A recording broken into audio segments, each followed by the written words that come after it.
Un hivernage au Groenland, ça commence à la fin de l'été. À ce moment de l'année, la majorité de la banquise a fondu. On peut emmener un petit bateau, un voilier, au fond d'un fjord et on va l'y amarrer. Avec l'hiver, la banquise se reforme autour du bateau et va le prendre dans les glaces jusqu'au printemps. J'y suis allée pour étudier les masses d'eau océaniques qui vont pénétrer dans les fjords groenlandais. On cherchait à comprendre comment cette eau de mer, plus chaude que l'air à cette période, interagissait avec les glaciers au contact de l'eau. Et la présence de scientifiques sur place est vraiment nécessaire.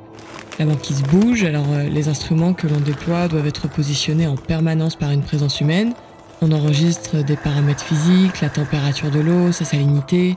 Les données sont analysées en laboratoire à notre retour. Elles ont d'ailleurs révélé qu'il y a en effet une forte influence de l'océan sur l'évolution du volume des glaciers. Le bateau nous sert donc autant de base de recherche, d'abri, de logement.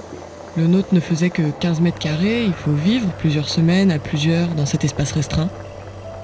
Mais hiverner, c'est aussi vivre l'hiver polaire, la nuit permanente du mois de janvier qui m'a beaucoup marqué. Dans cette période, on dormait beaucoup, et dès que le jour revient, même si c'est très court, ça devient beaucoup plus facile de sortir, d'agir. On se rend compte d'à quel point on est dépendant du soleil.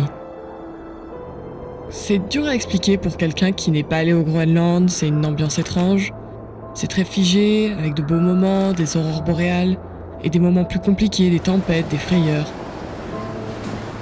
C'était une expérience vraiment unique à vivre pour moi en tant que personne, mais également en tant que scientifique.